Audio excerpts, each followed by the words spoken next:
കലിയുഗം കഴിഞ്ഞാൽ എല്ലാവരും കാത്തിരിക്കുന്നതാണ് എന്താണ് അടുത്ത യുഗം എന്നുള്ളതാണ്. മുരുകയുഗം എന്ന് അങ്ങനെ ഒരു യുഗം വരാനുണ്ടോ? നമ്മുടെ ഒരു വർഷമാണ് ബ്രഹ്മാവിൻ്റെ ഒരു ദിവസം.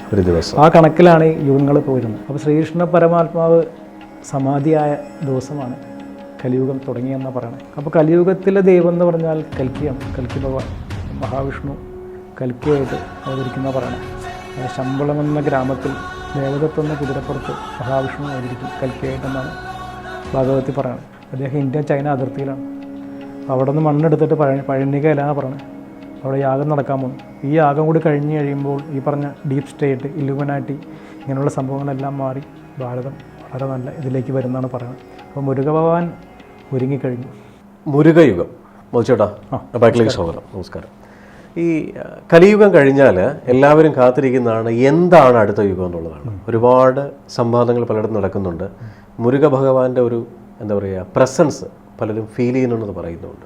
അതായത് മുരുകയുഗം എന്ന് അങ്ങനെ ഒരു യുഗം വരാനുണ്ടോ? എന്താണ് അതിൻ്റെ ഒരു സത്യാവസ്ഥ ഒന്ന് പറയാമോ?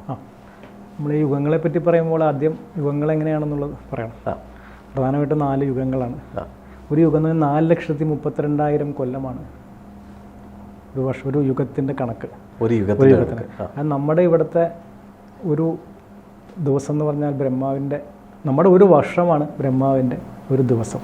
ആ കണക്കിലാണ് ഈ യുഗങ്ങൾ പോയിരുന്നത്. ഇപ്പം 4,32,000 വർഷമാണ് മനുഷ്യ വർഷമാണ് ഒരു യുഗം എന്ന് പറയുന്നത്. ഇപ്പം നമ്മളിപ്പോൾ ഏകദേശം ഇപ്പോൾ 5000 ചില കൊല്ലത്തിലാണ് ഇപ്പോൾ നിൽക്കുന്നത്. അതായത് ഈ കലിയുഗത്തിന് മുമ്പ് വന്ന ദ്വാപര യുഗമുണ്ട്. ഭഗവാൻ ശ്രീകൃഷ്ണൻ്റെ കാലഘട്ടമാണ്. അപ്പോൾ ശ്രീകൃഷ്ണ പരമാത്മാവ് സമാധിയായ ദിവസമാണ് കലിയുഗം തുടങ്ങിയെന്നാണ് പറയണത്. അതായത് ശ്രീകൃഷ്ണ പരമാത്മാവ് തൻ്റെ ശരീരം വെടിഞ്ഞ് മുകളിലേക്ക് പോയി എടുത്തപ്പോൾ ആ സമാധി എടുത്തപ്പോൾ ഉടനെ തന്നെ ബ്രഹ്മാവിൻ്റെ അശരീരി വന്നെന്ന് പറയണത്. അതായത് ഇന്ന് മുതൽ കലിയുഗം തുടങ്ങാം. പരമാത്മാവ് ലോകം വിട്ടു കഴിഞ്ഞു. ഇവിടെ നിന്ന് ഇന്ന് അങ്ങോട്ട് കലിയുഗം എന്നാണ് പറയണത്.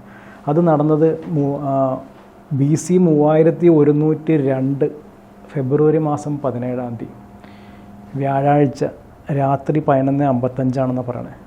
വ്യക്തമായ മഹാഭാരതത്തിലൊക്കെ പറയുന്ന കണക്കതാണ്. അന്നാണ് ഈ കലിയുഗം തുടങ്ങിയെന്ന് പറയണത്. അപ്പോൾ അന്നത്തെ ഒരു ഗ്രഹങ്ങളുടെ നില എന്ന് പറഞ്ഞാൽ 7 ഗ്രഹങ്ങൾ ഒരേപോലെ നിന്ന് പറഞ്ഞാൽ മേടമാസത്തിൽ ഇപ്പോഴത്തെ മേടമാസത്തിൻ്റെ കണക്കല്ല. ഇപ്പോഴത്തെ പഞ്ചാംഗങ്ങളിൽ നമ്മൾ മേടമാസം എന്ന് പറയുമ്പോൾ ഇതല്ല, 20 വരെ. ഇത് ഓരോ കാലഗതി അനുസരിച്ച് നമുക്കത് കണ്ടുപിടിക്കാൻ പോലും വഴിയില്ല. കാരണം BC 3300 അവിടെ സോഫ്റ്റ്വെയറിൽ അടിച്ചാൽ പോലും കിട്ടില്ല.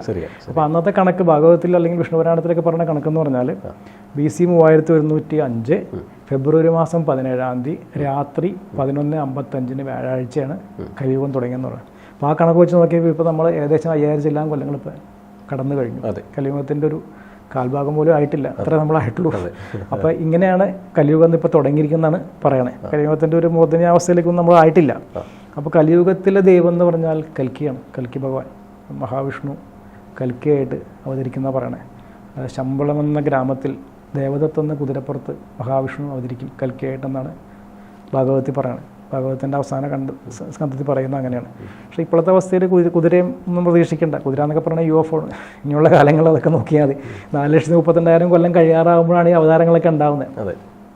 പക്ഷേ രസകരമായ വേറൊരു കാര്യം, ഇപ്പോൾ മുരുകയുഗം എന്നുള്ളൊരു പുതിയൊരു ഇതിലേക്ക് ഇപ്പോൾ വന്നിട്ടുണ്ട്. അപ്പോൾ നമ്മൾ പറഞ്ഞു വരുന്നത് മുരുകയുഗത്തിലേക്കാണ്. അപ്പോൾ മുരുകയുഗം എന്ന് പറഞ്ഞാൽ ഈ കലിയുഗത്തിൻ്റെ ഉള്ളിൽ ഒരു ഷിഫ്റ്റ് എന്നാണ് പറയുന്നത്. ഒരു മുരുകയുഗത്തിലേക്ക് കാര്യങ്ങൾ നീങ്ങുന്ന ഒരു അവസ്ഥയിലേക്കാണ് ഇപ്പോൾ നിൽക്കുന്നത്. അപ്പോൾ നമ്മളൊക്കെ കേട്ടിട്ടുണ്ടാവും, അവിടെയൊക്കെ പ്രായമുള്ള ഒരാളാണ്, 19 വയസ്സുള്ള ഒരാളെ, രജിത് കുമാർ എന്ന് പറഞ്ഞ അദ്ദേഹം തൃശ്ശൂരുള്ളതാണ്. അദ്ദേഹം ലയൺ മയൂര റോയൽ കിങ്ഡം ഇതിൻ്റെ ഒരു ആസ്ഥാന ഇതായിട്ട് അദ്ദേഹമാണ് അത് നോക്കുന്നത്. അപ്പോൾ അദ്ദേഹം ഒരു സാധാരണ മനുഷ്യനാണ്. അദ്ദേഹം ഒരു KSEBയിൽ എന്തോ ജോലിയുള്ള ഒരാളാണ്. അദ്ദേഹത്തിൻ്റെ സുപ്രഭാതത്തിൽ മുരുകഭഗവാൻ്റെ അനുഗ്രഹം ഉണ്ടാകണം. അദ്ദേഹം ഒരു സ്വപ്നത്തിൽ ഒരു ബാലൻ വന്നിട്ട് പറയാമെന്ന്, 28 വയസ്സിൽ അദ്ദേഹത്തിന് സ്വപ്നം ഉണ്ടായെന്ന് പറയണം.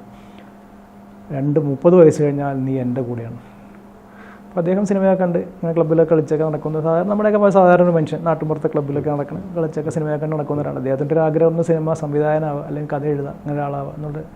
അപ്പോൾ അദ്ദേഹം തമാശയായിട്ട് കളി 38 ഒരു സ്വപ്നം എല്ലാവരും സ്വപ്നം കാണുന്നുണ്ടല്ലോ, അങ്ങനെ അത് വിടുകയും ചെയ്തു. 30 വയസ്സായപ്പോൾ വീണ്ടും അദ്ദേഹത്തിന് ഇങ്ങനൊരു സ്വപ്നം വന്നിട്ട്, എൻ്റെ കാര്യങ്ങൾ നീ നടത്തിക്കൊള്ളാം, ഞാൻ പറഞ്ഞാൽ നീ പൊക്കോളാം എന്ന് അദ്ദേഹത്തിനൊരു വീണ്ടും ഒരു ഇതുണ്ടാവും. അപ്പോൾ അദ്ദേഹം തോന്നി എന്തോ സംഭവം ഉണ്ട് ഇതിനകത്തുനിന്ന്. അങ്ങനെ അദ്ദേഹം പല യാത്രകൾ നടത്തുന്നു. ഭഗവാൻ ഇങ്ങർക്ക് പറഞ്ഞു കൊടുക്കുന്നു, ഇദ്ദേഹത്തിന് പറഞ്ഞു കൊടുക്കുന്നു, ഇവിടെ നിന്ന് മണ്ണെടുത്തിട്ട് പഴനിയിൽ നിന്ന് മണ്ണെടുത്ത് ഇന്ന സ്ഥലത്ത് കൊണ്ട് വയ്ക്കാം, അല്ലെങ്കിൽ ഇന്ന ഗുഹയിൽ പോവുക, അവിടെ പോയി പ്രാർത്ഥിക്കുക. ലോകത്തിൻ്റെ എനർജി പോയിന്റുകൾ ലക്ഷ്യമാക്കിയ അദ്ദേഹത്തിൻ്റെ യാത്രയാണ്. എനർജി പോയിന്റുകൾ ലക്ഷ്യമാക്കിയ അദ്ദേഹത്തിൻ്റെ യാത്ര അവിടെ തുടരാം. അപ്പോൾ അദ്ദേഹത്തിൻ്റെ ഒരു പുസ്തകമുണ്ട്, യുഗപ്പിറവിക്ക് മുമ്പിൽ എന്ന് പറഞ്ഞ പുസ്തകമുണ്ട്. മലയാളത്തിൽ ഇപ്പോൾ ഈ അടുത്ത് ഗ്രീൻ ബുക്സ് പ്രസിദ്ധീകരിച്ച പുസ്തകമാണ്. ഈ പുസ്തകം ഇപ്പോൾ തന്നെ 16 പതിപ്പാണ്ടായിരുന്നു, 1.5 കൊല്ലത്തിനിടയ്ക്ക്. അപ്പോൾ നമുക്കത് മനസ്സിലാവും എത്രത്തോളം അത് ജനങ്ങളിലേക്ക് എത്തിയിട്ടുണ്ടെന്നുള്ളത്.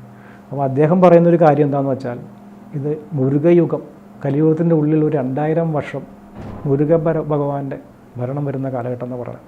അതിപ്പോൾ തുടങ്ങി കഴിഞ്ഞെന്ന് പറയുന്നത്. അപ്പോൾ അത് തുടങ്ങുമ്പോൾ പ്രകൃതി നിശ്ചലമാണെന്ന് പറയുന്നത്.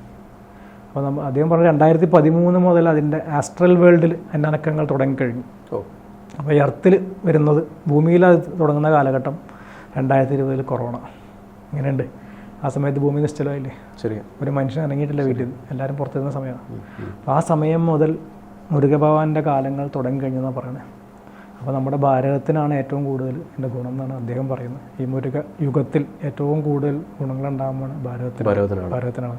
കാരണം ഭാരതം ഏറ്റവും വലിയ പവറായിട്ട് മാറും എന്നാണ് പറയുന്നത്. അപ്പോൾ അതിൻ്റെ ഒരു പ്രയാണത്തിലാണ് അവരുടെ ആൾക്കാരും അതിൻ്റെ ഇത്. കാരണം അദ്ദേഹം പ്രധാനമായിട്ട് മുരുകഭഗവാൻ പറയുകയാണ്. ഇപ്പോൾ ഇന്ന് പറഞ്ഞാൽ ഇന്നലെ അദ്ദേഹത്തിൻ്റെ ഒരു വീഡിയോ ഞാൻ കണ്ടിരുന്നു, നെറ്റിൽ കണ്ടിരുന്നു. അദ്ദേഹം ഇന്ത്യ ചൈന അതിർത്തിയിലാണ്. അവിടെ നിന്ന് മണ്ണെടുത്തിട്ട് പഴനിക്കലാണ് പറയണത്. അവിടെ യാഗം നടക്കാൻ പോകുന്നു. ഈ യാഗം കൂടി കഴിഞ്ഞ് കഴിയുമ്പോൾ ഈ പറഞ്ഞ ഡീപ്പ് സ്റ്റേറ്റ്, ഇല്ലുമിനാറ്റി, ഇങ്ങനെയുള്ള സംഭവങ്ങളെല്ലാം മാറി ഭാരതം വളരെ നല്ല ഇതിലേക്ക് വരുന്നതാണ് പറയുന്നത്. അപ്പോൾ മുരുകഭഗവാൻ ഒരുങ്ങിക്കഴിഞ്ഞു, നമ്മളൊക്കെ അതിൻ്റെ ഇതിലേക്ക് നിൽക്കുകയാണ്. അപ്പോൾ അതിൽ പറയുന്ന ഒരു മന്ത്രമുണ്ട്. അദ്ദേഹത്തിൻ്റെ ആ പുസ്തകത്തിൻ്റെ രത്നച്ചുരുക്കം എന്ന് പറഞ്ഞാൽ ഒരു മന്ത്രമാണ്. പുസ്തകം എല്ലാവരും വായിച്ചോളണമെന്നില്ല, അതിൻ്റെ സാമ്പത്തിക സ്ഥിതി ഉണ്ടാവില്ല, വായിക്കാനുള്ള മനസ്സ് വേണം. അതൊന്നും ഇല്ലാത്തവർക്ക് വേണ്ടിയാണ് ഞാനീ പറയുന്നത്. കാരണം ഈ മന്ത്രം എന്ന് പറഞ്ഞാൽ ഒരു മന്ത്രമാണ്. ഓം ശരവണ ഭവായ നമഃ. ഈ മന്ത്രം 9 പ്രാവശ്യം സുബ്രഹ്മണ്യ സ്വാമിയുടെ പടത്തിന് മുമ്പിൽ വെച്ചിട്ട് ഒരു വിളക്ക് കത്തിച്ചിട്ട് എല്ലാ ദിവസവും ചൊല്ലാനാണ് പറയുന്നത്. ഭഗവാൻ നോക്കോളും കാര്യം എന്നാണ് പറയുന്നത്. ഭഗവാന്റെ ഉറപ്പാണ്. ഇത് ചെല്ലാനാണ് പറയുന്നത്. അദ്ദേഹം പറയുന്നതല്ല, എല്ലാവരും പറയുന്ന കാര്യം ഇത് തന്നെ. പുസ്തകം വായിക്കണമെന്നല്ല ഞാൻ പറയുന്നത്. ഈ മന്ത്രം മാത്രം ചൊല്ലിക്കഴിഞ്ഞ് ഈ യുഗത്തിലെ മന്ത്രമാണെന്ന് പറയുന്നത്. മുരുകയുഗത്തിലെ മന്ത്രം ഓം ശരവണ ഭവായ നമഃ. വളരെ പ്രധാനപ്പെട്ട മന്ത്രമാണ്. ഓം ശരവണ ഭവായ. പറ്റാവുന്ന എല്ലാവരും ചെല്ലാം. 9 പ്രാവശ്യം വിളക്ക് എത്തിച്ചിട്ട് മുരുകഭഗവാന്റെ ഒരു ഫോട്ടോൻ്റെ മുമ്പിൽ വെച്ച്, ചിത്രത്തിൻ്റെ മുമ്പിൽ വെച്ച് ഈ മന്ത്രം ചൊല്ലിക്കഴിഞ്ഞാൽ എല്ലാവരുടെയും കാര്യങ്ങൾ ഭംഗിയായിട്ട് ഭഗവാൻ നടത്തുന്നതാണ് പറയുന്നത്. അതാണ് മുരുകയുഗത്തിൻ്റെ പ്രസക്തി. ഇത് 2000 വർഷം ഉണ്ടെന്ന് പറഞ്ഞാൽ തുടങ്ങിയിട്ടുള്ളൂ.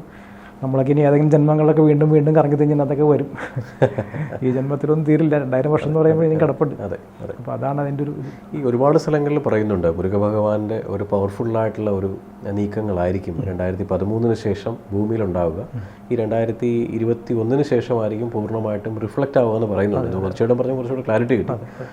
എന്തായാലും ഈ പറയുന്ന മുരുകയുഗം കലികാലം കഴിഞ്ഞ് അടുത്ത യുഗത്തിലേക്ക് വരുന്ന സമയത്ത് ആൾക്കാരുടെ അങ്ങോട്ടും ഇങ്ങോട്ടുമുള്ള വഴക്കുകളും കാര്യങ്ങളും ഇല്ലാതെ ഒരു പവർഫുൾ ഭാരതമായി മാറട്ടെ.